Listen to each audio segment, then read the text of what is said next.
Right welcome back to గెలిపేవరది 5 రాష్ట్రాల ఎన్నికల ఫలితాల గురించి మాట్లాడుకుంటున్నాం. ఉత్తరప్రదేశ్ ఉత్తరాఖండ్ లో బీజేపీ రెండిట్లోనూ అధికార పీఠాన్ని కైవసం చేసుకుంటోంది. ఇక పంజాబ్ లో కాంగ్రెస్ అధికార పీఠం తన ఖాతాలో వేసుకుంది.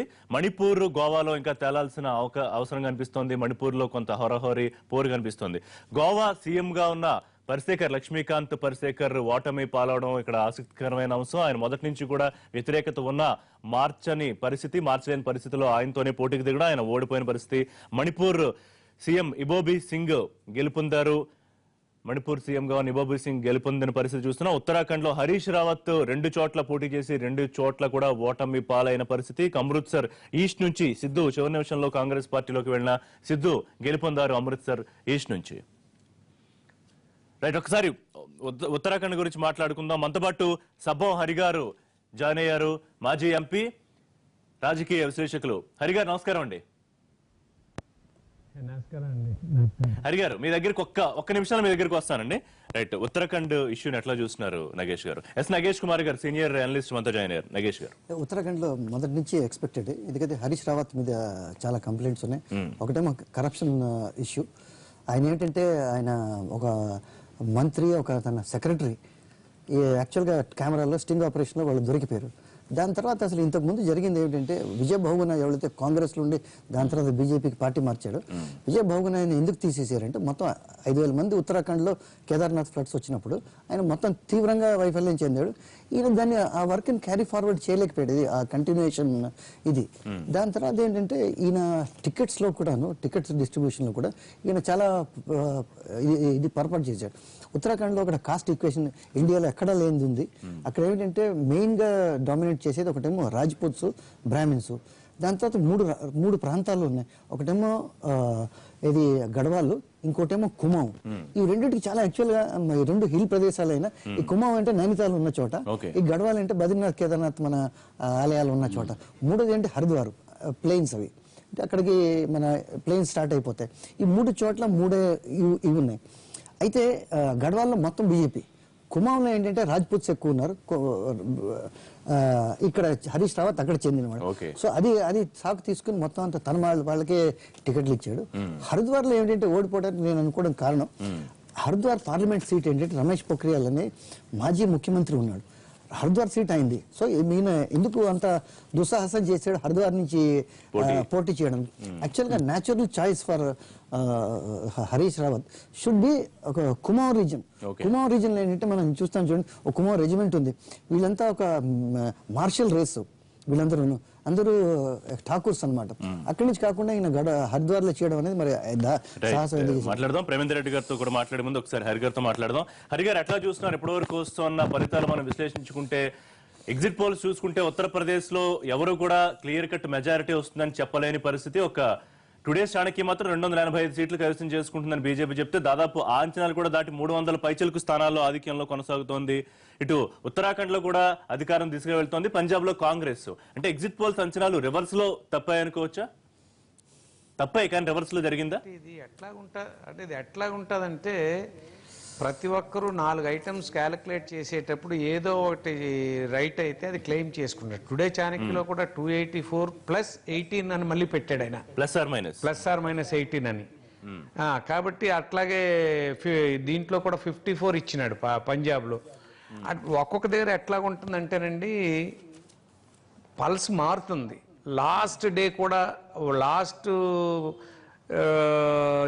ఆఖరిలో జరిగిన దాంట్లో కూడా మార్పులు ప్రజలు తీసుకుంటున్నారు. మనం ఇక్కడ కూర్చొని లెక్కలు వేసుకున్నవన్నీ కూడా ప్రజా నిర్ణయం ముందు బోల్తా కొట్టాల్సినటువంటి పరిస్థితిలో వాతావరణం ఇప్పుడు భారతదేశంలో ఉంది.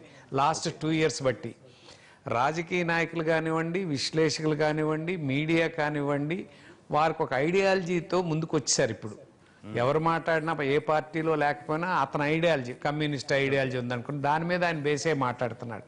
కాంగ్రెస్ ఐడియాలజీ ఉందనుకోండి, అతను పాలిటిక్స్లో ఉండకపోవచ్చు, ఆ విశ్లేషకుల్లో అట్లా మాట్లాడుతున్నారు. అంటే డిబేట్లో కూడా చూస్తున్నాం. అట్లాగే ఛానల్స్ కూడా మనకు తెలుసు, ఒక్కొక్కరికి ఒక్కొక్క పోలరైజేషన్లో వాళ్ళు ఉంటే బాగున్ను, వీళ్ళుంటే బాగున్ను, వాళ్ళని ప్రొజెక్ట్ చేస్తే బాగున్ను, వాళ్ళు వస్తే బాగుంటుందని ఆ ఛానల్ మేనేజ్మెంట్లు కూడా ఇలాంటి ఆలోచనలో ఉండేటట్టుగా డివైడ్ అయిపోయింది భారతదేశం. కాంగ్రెస్ ప్రోగా, జగన్కి ప్రోగా, చంద్రబాబు నాయుడుకి ప్రోగా, బీజేపీకి ప్రోగా, కమ్యూనిస్టులకు ప్రోగా, కాంగ్రెస్కి ప్రోగా, మళ్ళీ ఆ రాష్ట్రాల్లో వాళ్ళేమో ఎస్పీకి అనుకూలంగా, బీఎస్పీకి అనుకూలంగా, ఇలాంటి వాతావరణం భారతదేశం అంతా అలుముకున్నటువంటి పరిస్థితులు ఉన్నటువంటి దీంట్లో లాస్ట్ ఫేజ్లో జరిగినటువంటిది క్యాలిక్యులేట్ చేయడానికి ఆ రోజు ఈవినింగ్కే వీళ్ళు తొందరపడతారు. ఇప్పుడు యూపీలో లాస్ట్ ఫేజ్లో ఒక 50 సీట్లు ఎలక్షన్ జరిగాయి అనుకోండి, ఆ ఈవినింగ్ లోపుటేమో దాన్ని క్యాలిక్యులేషన్ చేసుకుని వచ్చేటప్పటికి అది కొంచెం టిల్ట్ అయింది అనుకోండి, ఇవన్నీ మారుతున్నాయి. సో ఏది ఏమైనా ఇప్పుడు భారతదేశాన్ని ఎట్లాగా పలానా విధంగా రాజకీయాలు ఉండబోతున్నాయని విశ్లేషించడానికి వీల్లేని విధంగా ప్రజలు అక్కడ ఉన్నటువంటి స్థానికంగా ఉన్నటువంటి పార్టీలు, నాయకులు వాళ్ళ బిహేవియర్ను బట్టి నిర్ణయాలు తీసుకునే పరిస్థితి వస్తుంది. మామూలుగా అయితే 72 సీట్లు 71. చెప్పండి హరి గారు. ఇప్పుడు 403 స్థానాలకు బీజేపీ 304 స్థానాల్లో స్పష్టంగా తన ఆధిక్యం, అంటే అప్రతిహతంగా దూసుకుపోతున్న బీజేపీ, లేకపోతే మోడీ మేనియా అనాలా, మోడీ సునామీని ఏ రకంగా మీరు విశ్లేషిస్తారు? అంటే అందుకే ఇందాక మీతో మాట్లాడుతూ 2 విషయాలు చెప్పానండి. మన ముందు జరుగుతున్న సంఘటనల్ని టీవీల్లో కానీ, పత్రికల్లో కానీ, రాజకీయ నాయకులు కానీ, విశ్లేషకులు కానీ మాట్లాడుతున్నటువంటి పరిస్థితి చూస్తే అసలు భారతదేశాన్ని ఆర్థిక సంక్షోభంలోకి నెట్టేశాడు బీజేపీ అని ఎక్కువ మంది మాట్లాడినటువంటి మాటలు మీడియాలు కానివ్వండి, నేషనల్ మీడియా కానీ. కానీ ఈరోజు ప్రజలు ఏం చేశారు, దానికి ఒకే ఒక మాట మనం చెప్పొచ్చు. 82 సీట్లు ఉన్నటువంటి ఎంపీల్లో 71 గెలిచాక ఈ మాత్రం రాకపోతే ఎట్లాగా 2 సంవత్సరాలు ఎందుకు పోతుందని కూడా ఇంకోలాగా మాట్లాడొచ్చు. బట్ ఒకటేంటంటే, మోడీ ఒకప్పుడు ఇందిరాగాంధీ ఎట్లాగైతే నార్త్, ఈస్ట్, వెస్ట్, సౌత్ అని తేడా లేకుండా అన్ని రాష్ట్రాల్లో కాంగ్రెస్ పార్టీని ఒక గొప్ప శక్తిగా నిలబెట్టగలిగారు ఇండిపెండెన్స్ వచ్చిన తర్వాత, ఇందిరాగాంధీ తర్వాత ఏ పార్టీ, నేషనల్ పార్టీలో ఎవరు కూడా, ఈవెన్ కాంగ్రెస్లో కూడా అలాంటి వాతావరణం తీసుకొని రాలేకపోయారు. ఫస్ట్ టైం మరలా ఇప్పుడు మోడీ వచ్చిన తర్వాత నార్త్, ఈస్ట్, వెస్ట్ అని తేడా లేకుండా భారతదేశం నలుమూలల్లో కూడా బీజేపీ పాతుకుపోయే పరిస్థితులు మాత్రం క్రియేట్ చేయగలిగాడు. ఎందుకంటే ఆయన మొట్టమొదటి ప్రధానమంత్రి అయ్యేటప్పుడు అప్పుడు కూడా అతనికి అబ్సల్యూట్ మెజారిటీ వస్తుందని ఎవరూ లేరు. 200+ అని, 230 అని, 260 అని, 270 వస్తుందని చెప్పిన అబ్సల్యూట్ మెజారిటీ భారతదేశంలో మీరు చూశారు. మీరు ఈ ప్రొఫెషన్లో ఉన్నారు కాబట్టి ఒక్క విషయం చెప్పాల్సినటువంటి అవసరం ఉంది. ఒక 30 ఏళ్ళు 40 ఏళ్ళు ఒకే పార్టీ పరిపాలనలో అన్ని రాష్ట్రాల్లో ప్రాంతీయ పార్టీలు వచ్చి, ఇక్కడ తమిళనాడు కానివ్వండి, ఆంధ్రప్రదేశ్ కానివ్వండి, బీహార్ కానివ్వండి, యూపీ కానివ్వండి, ఒరిస్సా కానివ్వండి, వెస్ట్ బెంగాల్ కానివ్వండి, వెస్ట్ బెంగాల్ కేరళ సిపిఐ సిపిఎంను వదిలేస్తే మిగతా అన్ని రాష్ట్రాల్లో ప్రాంతీయ పార్టీలు వస్తూ ఒక పార్టీ ఫ్రంట్తో దేశాన్ని పరిపాలించే రాజకీయ వాతావరణంలోంచి 2 రాజకీయ పార్టీలు, నేషనల్ పార్టీలు, బీజేపీ ఫ్రంటా లేకపోతే కాంగ్రెస్ ఫ్రంటా అని వచ్చినటువంటి పరిస్థితుల్లో మోడీ వచ్చిన తర్వాత ఒక విచిత్రమైనటువంటి పరిస్థితి నేను గమనించానండి. భారతదేశ ప్రధానమంత్రి మాకు మోడీ కావాలి, మా రాష్ట్రంలో మాత్రం మాకు ముఖ్యమంత్రి కేజ్రీవాల్ కావాలి, చంద్రబాబు నాయుడు కావాలి, లేకపోతే నితీష్ కుమార్ యాదవ్ కావాలి. అట్లాగా రాష్ట్రాలకు వచ్చేటప్పుడే ప్రధానమంత్రి ఆయన కావాలని కోరుకుంటున్నారు. రాష్ట్రాల దగ్గరకు వచ్చేటప్పటికి మా ప్రాంతంలో ఉన్న మా పార్టీ ముఖ్యమంత్రి కావాలని ఆ ప్రజల మనోభావాలు కనిపిస్తున్నాయి. దీన్ని అధిగమించడానికి యూపీలో తప్పడానికి కారణం అదేనండి. ఆల్రెడీ కాంగ్రెస్ తో కలవడం వల్ల ఇబ్బంది వచ్చిందంటారా? లేదండి, యాక్చువల్గా కాంగ్రెస్తో కలవడం వలన ఇంకొంచెం అతనికి మంచే జరిగింది. ప్రతిపక్షాలు ఏం మాట్లాడినా అతనికి మంచే జరిగింది, కానీ చెడ్డ జరిగి ఉండదని నేను అనుకుంటున్నాను. ఇక్కడ ఏంటంటే 2 సంవత్సరాల క్రితం 71 పార్లమెంట్ సీట్లు గెలిచి అందులో ఒక 20 ఇయర్స్ బట్టండి మాయావతి లేకపోతే ములాయం సింగ్ యాదవ్, అఖిలేష్ యాదవ్ మొన్న వచ్చాడు. ఇప్పుడున్న జనరేషన్ అఖిలేష్ యాదవ్ కానీ, లేకపోతే సచిన్ పైలట్ కానీ, మాధవరావు సింధియా కానీ, లేకపోతే సందీప్ దీక్షిత్ కానీ, ఈ జనరేషన్ అంతా కొంచెం మంచి పేరు. రైట్, ఒక్క నిమిషం హరి గారు ఒక్క నిమిషం మీతో మాట్లాడతానండి. చిన్న మైక్ ప్రాబ్లం, ఒక్క నిమిషం మీతో మాట్లాడతాం మళ్ళీ. రైట్, ప్రేమేందర్ రెడ్డి గారు, మీరు అంటే ఒక రకంగా హరి గారి రూపంలో మరొక పెద్ద సపోర్టరు మోడీకి దొరికారు అని భావిస్తున్నారా? వారు చెప్తున్న అనాలిసిస్ని బట్టి అంటే ఒకటి ఏంటంటే, ఇవాళ నరేంద్ర మోడీ గారి విధానాలతో ఏకీభవించే వాళ్ళ సంఖ్య రోజు రోజుకు దేశంలో పెరిగిపోతున్నది. అది తెలుగు రాష్ట్రాల్లో కూడా అతీతం కాదు. రాబోయే రోజులలో ఇవాళ ఉత్తరప్రదేశ్, ఉత్తరాఖండ్ ఇలాంటి ఒక రాష్ట్రాల్లో విజయం తర్వాత తెలుగు రాష్ట్రాల్లో కూడా పోలరైజేషన్ జరిగే అవకాశం ఉంది. ముఖ్యంగా తెలంగాణ, ఆంధ్రాలో కూడా భారతీయ జనతా పార్టీ, ఈవెన్ ఒరిస్సాలో కూడా భవిష్యత్తులో చాలా పుంజుకోబోతున్నది, బలపడబోతున్నది. కాబట్టి ఏదైతే ఇది కేవలం మాకు రాబోయే రోజులలో సౌత్ లో పార్లమెంట్ సీట్లు రావడం కానీ సౌత్ లో బలపడడం అనేది చాలా అత్యవసరమైన పరిస్థితి.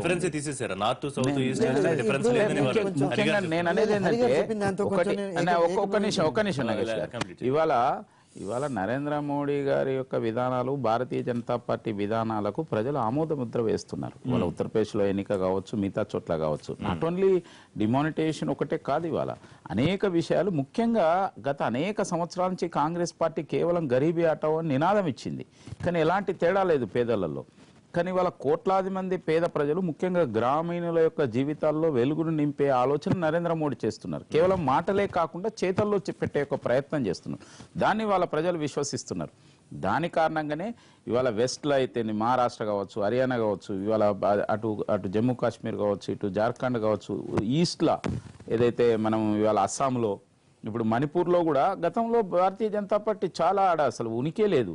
అలాంటిది ఇవాళ ఆ స్టేజ్కి వస్తున్నదంటే ఇవాళ దేశవ్యాప్తంగా కూడా ప్రజలు ఇవాళ భారతీయ జనతా పార్టీని, నరేంద్ర మోడీ యొక్క విధానాలను ఇవాళ ఆమోదిస్తున్న యొక్క పరిస్థితి ఏర్పడుతున్నది. ఇవాళ తెలుగు రాష్ట్రాలు కూడా అతీతం కాదు. రాబోయే రోజులలో ఈ యొక్క పరిణామాలు తెలుగు రాష్ట్రాల్లో కూడా జరుగుతుంది.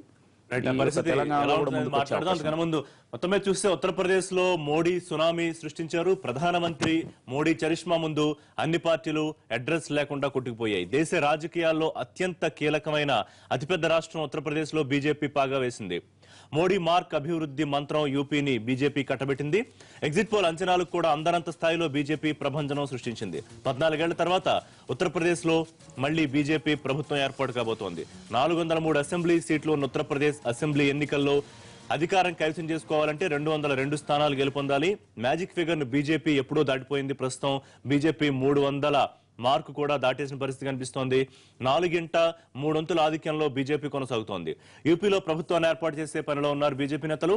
పెద్ద నోట్ల రద్దు వ్యవహారాన్ని యూపీ ప్రజలు అసలు పట్టించుకోలేదు. మోడీ అభివృద్ధి మంత్రానికి జైకొట్టారు. దత్తపుత్రుడికి ఒక్కసారి అవకాశం ఇచ్చి చూడండి అంటూ మోడీ ఇచ్చిన పిలుపును యూపీ ప్రజలు స్వీకరించారు. అధికార సమాజ్వాదీ పార్టీకి షాక్ ఇచ్చి బీజేపీకి అధికారాన్ని కట్టబెడుతున్నారు. యూపీలో అధికారం కైవసం ఖాయమవడంతో దేశవ్యాప్తంగా కమలనాథులు సంబరాలు ప్రారంభించారు. కుటుంబ కలహాలు, తండ్రి కొడుకుల పోరు అధికార సమాజ్వాదీ పార్టీని నిండా ముంచేశాయి. మరోసారి సీఎం పీఠంపై కూర్చోవాలని కలలు కన్న అఖిలేష్ యాదవ్ ఆశలు అడియాసలయ్యాయి. కాంగ్రెస్ తో చేతులు కలిపినా అధికారాన్ని కాపాడుకోలేకపోయింది. అఖిలేష్ అభివృద్ధి ప్రాజెక్టులు ఓట్లను కురిపించలేకపోయాయి. పార్టీపై పెత్తనం చలాయించేందుకు తండ్రి బాబాయిలతో కయ్యానికి దిగిన అఖిలేష్ ప్రజల చేతిలో ఓడిపోయారు. 2012 ఎన్నికల్లో 224 సీట్లు గెలుచుకుని అధికారాన్ని కైవసం చేసుకుని సమాజ్వాదీ పార్టీ అధికారంలో ఉన్న ఈసారి ఘోరంగా దెబ్బతింది. అఖిలేష్ యాదవ్ కు క్లీన్ ఇమేజ్ ఉన్న మోడీ మంత్రం ముందు ఆయన చతికిల పడిపోవాల్సి వచ్చింది. అఖిలేష్ వర్సెస్ శివపాల్ పోర్లో సమాజ్వాదీ పార్టీ పూర్తిగా నష్టపోయిందనే చెప్పాలి. ఉత్తరప్రదేశ్ లో పరాజయాన్ని సమాజ్వాదీ పార్టీ అంగీకరించింది. మధ్యాహ్నం రాజ్ భవన్ కు వెళ్లి రాజీనామా చేయబోతున్నారు అఖిలేష్ యాదవ్. ఎగ్జిట్ పోల్స్ అంచనాలను బోగస్ గా కొట్టేసి యూపీలో బీహార్ తరహా ఫలితాలు రిపీట్ అవుతాయని కలలుగన్న రాహుల్ గాంధీ అడ్రస్ లేకుండా పోయారు. సమాజ్వాదీ కాంగ్రెస్ కలయికను రాష్ట్ర ప్రజలు అంగీకరించలేదు. ఇద్దరికీ కలిపి కనీసం 100 సీట్లు కూడా వచ్చే అవకాశాలు కనిపించట్లేదు. బహుజన్ సమాజ్వాదీ పార్టీని మరోసారి తిరస్కరించారు ఉత్తరప్రదేశ్ ఓటర్లు. సమాజ్వాదీ ఓటమికి కాంగ్రెస్ తో పొత్తు కూడా ఓ కారణమని చెప్తున్నారు విశ్లేషకులు.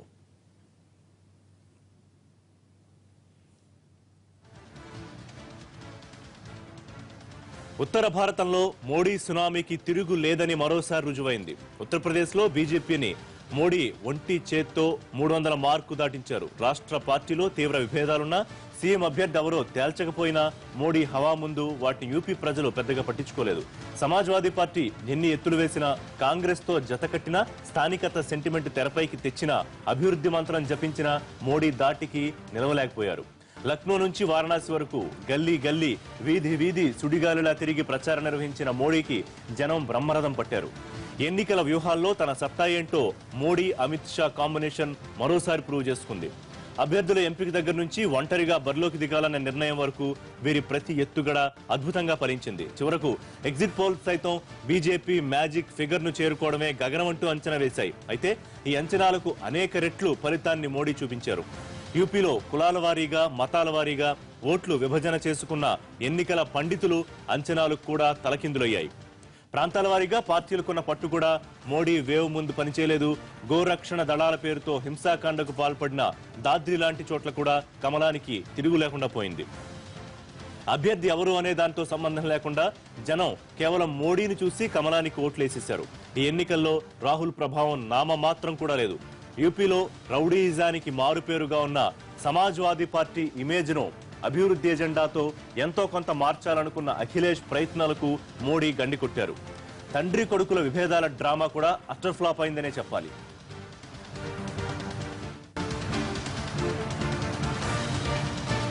ఇక ఉత్తరప్రదేశ్లో బీజేపీ గెలుపు కార్యకర్తలు ప్రజల విజయం అన్నారు కేశవ్ ప్రసాద్ మౌర్య. కనీ విని ఎరుగని రీతిలో బీజేపీని గెలిపించిన ప్రజలకు ఆయన ధన్యవాదాలు తెలియజేశారు. ఇక సీఎం ఎవరన్న దానిపై స్పష్టత ఇవ్వలేదు. దీనిపై బీజేపీ అధిష్టానం నిర్ణయం మేరకు యూపీ సీఎంను నిర్ణయిస్తా ఉన్నారు కేశవ్. బీజేపీకి ఇంత భారీ విజయాన్ని అందించిన యూపీ ప్రజలకు కృతజ్ఞతలు తెలియజేశారు. మేనిఫెస్టోలో చెప్పినట్లు అన్ని హామీలు నెరవేరుస్తామని మరోసారి స్పష్టం చేశారు.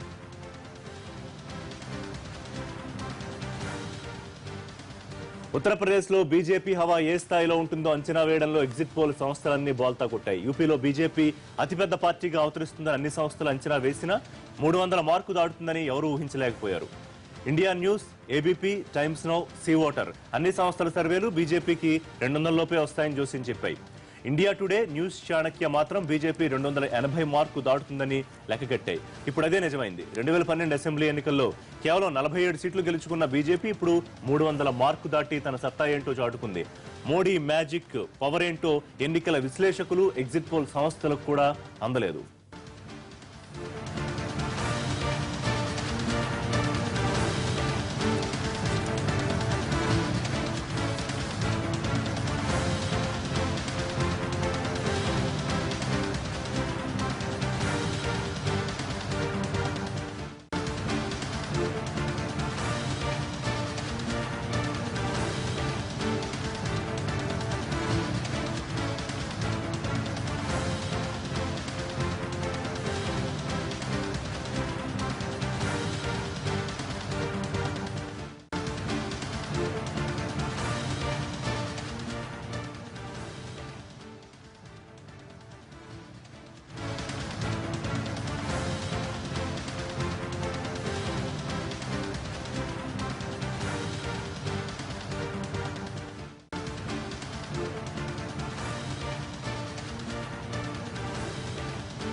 वही बात आज कह रहा हूं। मैं उत्तर प्रदेश की जनता के चरणों में सर रख करके भारतीय जनता पार्टी को इतनी बड़ी विजय दिलाने के लिए मैं बहुत वंदन करता हूं और अपने एक एक कार्यकर्ता को बहुत बधाई देता हूं, जिन्होंने रात दिन परिश्रम करके भारतीय जनता पार्टी को विजय के द्वार पर लाने का काम किया है। 14 वर्ष का वनवास खत्म करने का काम किया है। उत्तर प्रदेश से कुशासन को मिटा करके सुशासन लाने का काम किया।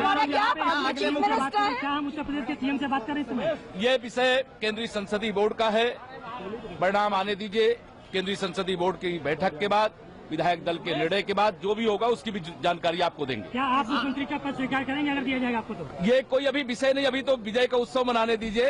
ये विजय किसकी है? बीजेपी? ये भारतीय जनता पार्टी माननीय नरेंद्र मोदी जी की विजय है। ये मेरे राष्ट्रीय अध्यक्ष माननीय अमित शाह जी की विजय है। भारतीय जनता पार्टी के एक एक कार्यकर्ता की विजय है और उत्तर प्रदेश की जनता की विजय है। राम लहर से भी ज्यादा इस बार सीटें मिल रही हैं आपको?